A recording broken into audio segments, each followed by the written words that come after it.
Kind of a moment where a couple of the big things in his life are kind of converging. The last 8 or so years, he's been playing a lot of basketball with Hoop Dreams under Verdo, and he's been here at Ambrose since kindergarten.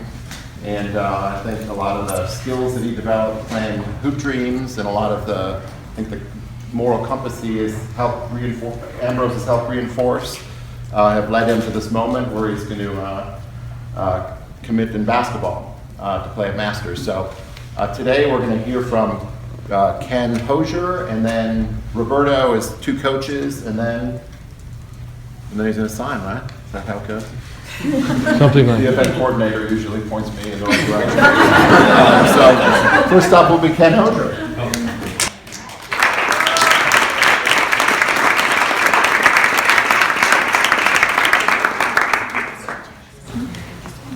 So 4 score and So the one thing about Travis that everybody notices right away is that the leadership he brings to our school.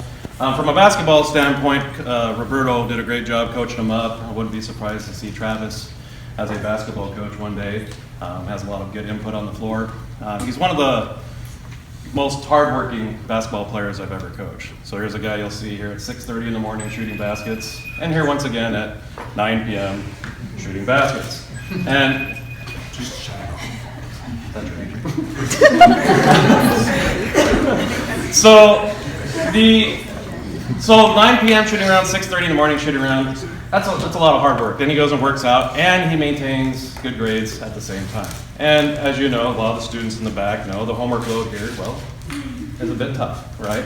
So I've always appreciated he was able to keep proper balance with the homework and with the basketball. But that's what I'm not most proud of him for. What I'm most proud of him for is the character he displays day in and day out on the Ambrose campus. And when he started off, when I first saw him in 7th grade, he was pretty shy and more introverted. And over the years, I've watched him develop into one of the leaders here on campus. And I think a lot of students look up to him. I see him take time out of his day as a house leader to mentor 7th graders and to make sure that they know where they're supposed to go for house meetings or house sports. I see him on the court talk to his teammates and mentor them in a way that I really do appreciate. I don't know, I think next year when you leave, I mean, there's a lot of good seniors and a lot of good leaders. That's going to be a big loss just from the leadership perspective. So that's what I'm most proud of you for, is the leadership you display. And so there's a verse that I have that I want to read that I think reflects the character you've shown. And so it's Philippians 2:3-4. And it's, do nothing out of selfish ambition or vain conceit. Rather, in humility, value others above yourself, not looking to your own interests, but each of you to the interest of others. And I felt that Travis is the type of player that when, for example, there was an article written about him a couple years ago, and he didn't want me to tell anybody about it. In fact, he came to me and said, don't tell the guys. He didn't, even this signing, he didn't want me to publicize it to him, right? Right? He's just, even right now, I'm sure he's like, please be done. But that's the kind of humble guy he is. He's not looking for accolades. He wasn't concerned about awards. He wasn't concerned about trinkets. He was concerned about getting his best for his brothers, for his teammates. And so, Travis, I know that as you go to Masters College, you're going to be a great addition to their campus, not just their basketball team. Remember the 5 we talked about, and as you go off to Masters College, remember to represent Christ well. Okay?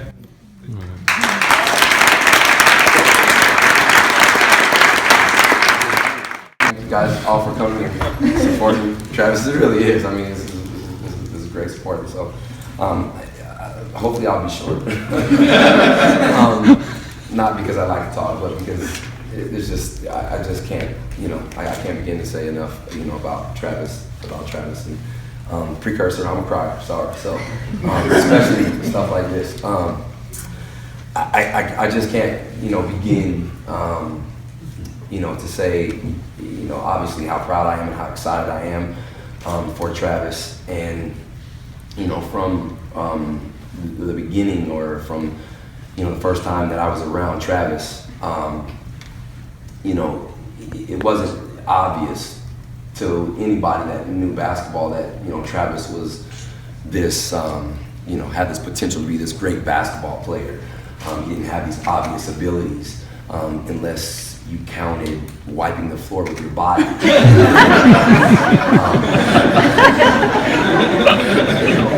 Because he did. He fell on the floor with no contact, no one around, probably 5 to 6 times a game. And trust me, I go back and I watch, 4th grade and 5th grade and 6th grade games, and we'll watch there's Travis. No, but seriously, he didn't, those obvious, like I said, physical tangibles just weren't there. But the thing that was there with Travis that is he competed. He always competed. And it didn't matter if it was pregame warm-ups and we were doing warm-up drills. It didn't matter if you were just doing basic form shooting that no one was keeping count on. He'd be looking around to make sure that his ball was, perfect. Or if it was the biggest championship game of any tournament, he always competed. He was always trying to be his best. And over the years, getting to know Travis and his family, and I've noticed that it's not just in basketball, it's in everything. It was in everything. I noticed and could see him always, trying to compete and have, the best relationship that he could have with his Lord. I noticed that he was always trying to compete and be the best son and brother, that he could be, the best teammate. And I admire that, and I almost envy it. Travis has challenged me. And I knew, every day I knew that Travis was going to come and he was going to challenge, and he's motivated and he's inspired me I had no choice but to try to be as best that I could be. Because I knew if I showed up at the gym and I wasn't his best, I wasn't, my best, I know Travis was. And I had to just, I had to match that. I feel like I had to match that. And so Travis has definitely made me better because of that. He's an incredible human being. And I just love to be around him because of that. And so, I think for me, the one thing that I've gotten to know Travis and know a lot about him, but this just recently, this process that he's gone through as far as this basketball recruiting process, and it's a very unique process and a very unique experience that can be, it can be a little bit crazy. It's a roller coaster ride, and there's a lot of contradicting and varying, facts and information and feelings and emotions that go through it. And one of the things that not uncommon, I think a lot of coaches do, and one of the biggest thing that I've tried to share or help Travis and the other kids that I've been around with this recruiting process is, find that place that it fits. Find the place that you like the most. You. And it can be very difficult because you hear so many things and you get so much information. It's very easy to fall into a trap of, bigger and brighter is better. And Travis is the epitome. He is the kid because of the decision that he's made and the choice that he's made to, come to this agreement with Coach Sugarman and Masters. Travis had opportunities, and there was even times that I had to fight myself, like, Travis, here comes this school, this is bigger, and this one is D1, and this one is this. And Travis is just like, Coach, I know what I want. I know what I like. And that's so impressive. And it's so hard to do. It's an experience that most kids can't do. They're not confident enough in themselves and also not humble enough to be able to make that choice. I know I couldn't do it long time ago. I didn't do it. I failed at that. And so for Travis to be able to make that decision and make this choice of this is what's best for me, not what everyone else thinks I should do, or not what seems the coolest or seems popular, but this is right, is just phenomenal. And it just speaks to his character. For me, and this is a situation, like I said, that I've just learned more about him and even more impressed with him than I've ever been by making this decision to go to school and attend school at Masters and to play at Masters. It's very impressive. And so, finally, lastly, because like I said, I'm not trying to go long. I'm enamored, by this kid. He is someone that, again, just competes to be his best. It's been a pleasure And I've been very, very fortunate to have Travis in my life and been able to coach him. Coach Ken Sugarman and the professors at Masters are very fortunate to have this young man attend and be a part of their lives. He is going to make some woman very, very happy. I'm serious. His kids are going to be fortunate, and this world we live in is a much better place, and it's fortunate to have someone like Travis Yenor in this world. He's an amazing person, and I'm just, I'm happy to be able to go around and be in his life and have him and go on the tour, and I'm proud of you.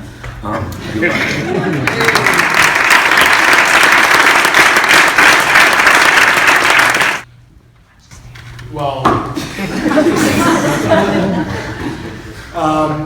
first off, I just want to praise God for what He's given me. Without Him, I wouldn't have. I'm not going to be born with a 6'7" frame. I mean, I'm pretty blessed to have that. So without that, a lot of this would be maybe not possible. So that is a gift. Also want to thank Him for my parents. Can't tell you how many peanut butter and jelly sandwiches my mom has made before games, before practices, for school, lunches, for whatever. She's always been able to serve me and willing to serve me. Pretty sure if you were to add up the number of times my dad has caught a ball out of the net and then passed it out to me, I mean, it would be in the hundred thousands. And I don't know if you've ever rebounded for somebody, but it's not the most entertaining activity. And he's still the one that asked me to go shoot most of the time. And without that dedication, when he's gone for a week working, or I'm not able to shoot for 3 days in a row or whatever, with him, I notice a steady decline in my ability to shoot jump shots. And so without his hard work and dedication in my life, I wouldn't have been able to be the player that I am today. Obviously, I want to thank Berto. Like you said, when I was in 5th grade, I wasn't the best of athletes, but he believed in me.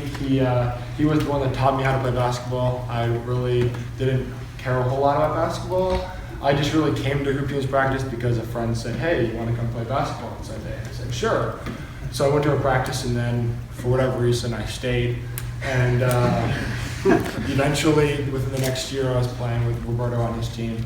And he was always the one for the longest time who texted me and said, "Hey, we're going to work out today at the Y at 4:30. If you want to come get shots up, you're welcome to come." He was the one that taught me how to play offense. He was the one that taught me how to play defense. He was the one that told me my dad how to shoot. Because without that, I don't know if my dad would have been able to teach me.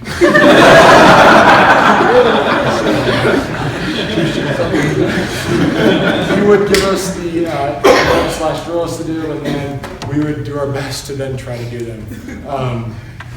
So without Roberto's guidance in my basketball life, that would not have been possible. I also want to thank Mr. Hosier. Many of my great memories here at Ambrose have been from playing basketball under Mr. Hosier. I won't forget the state run that we had in my sophomore year. That was a highlight of my life, and hopefully I won't forget the state run that we have this year.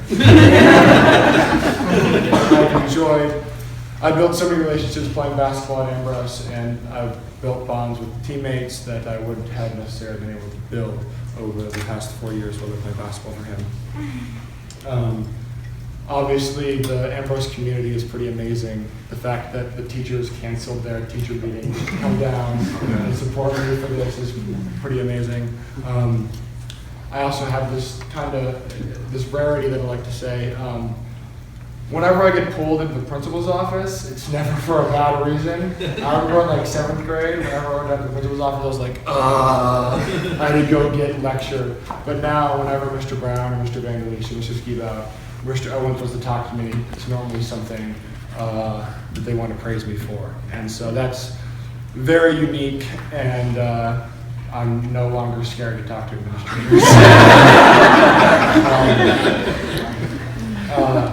My classmates and teammates, all the girls are practicing now, so not many of the girls are able to be here, but there are so many, they're all over the place. They're here and supporting me, and Rylan and Mike are here supporting me as teammates, and that means a whole lot to me. And just the support that everybody has given to me is quite remarkable. And then these past 2 summers have been pretty hefty on the traveling. We've gone across the nation. We've gone to Kansas City, we've gone to Milwaukee, Chicago, Milwaukee twice, LA, Portland, Seattle, Salt Lake, Las Vegas, and so Lexington. I forget Lexington. Why do you forget that way? That being said, it wouldn't have been financially as easy without all the support that I've received from many Ambrose parents and families at the school, and for that, without me being able to go to those places, I wouldn't have been able to be exposed and be able to be seen by college coaches. And you guys really gave me the opportunity to do that, and I thank you tremendously for that. Finally, I want to thank Coach Sugarman. He saw me my sophomore to junior summer for the first time, and we've been in contact pretty steadily since then. And he saw something that he liked in me then, and he has really been faithful and committed to me attending Masters. And I visited 3 colleges, and on my Masters visit, there was a pretty much, there was a 3-page itinerary. He wanted me to make sure I get the full experience of Masters, and I had so many things to do because he cared so much about me getting the full experience of Masters. And just his care and his passion for me really was a big factor in me making the decision. So, thank you.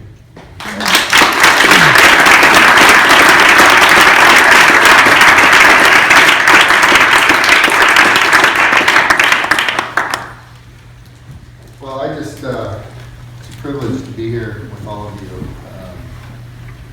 When you meet a young man with his obvious character and skills, it's no surprise when you see the kind of support that's behind him, from his family to all of you that are here.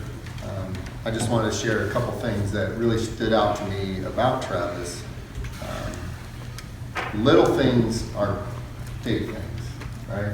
And if you pay attention to the little things, you end up having a much better chance of reaching your potential on whatever you're trying to accomplish. One thing that stood out, and I watched a lot of Travis's games this last spring and summer, and I honestly can say he's the only guy of everybody I watched that never missed a blockout in any game. And that's a little thing, but that's a big thing to me.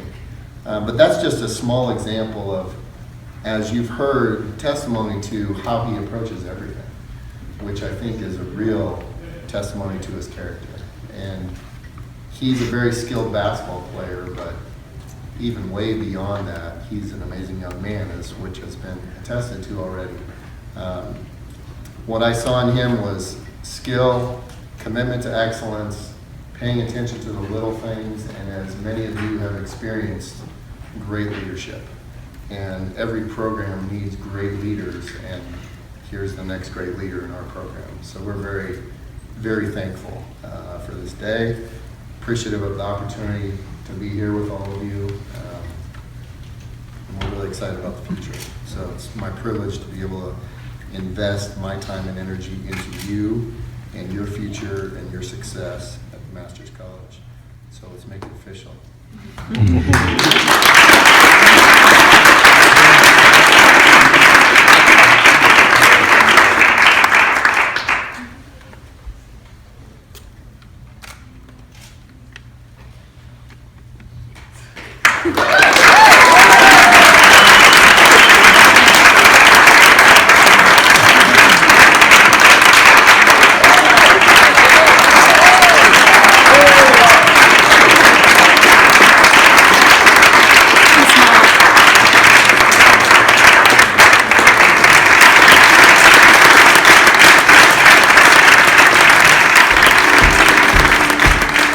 Bring your tithe and bring your shame. Bring your guilt and bring your pain. Don't you know that's not your name? You will always be much more to me. And Every day I wrestle with the voices that keep telling me I'm not right, but that's all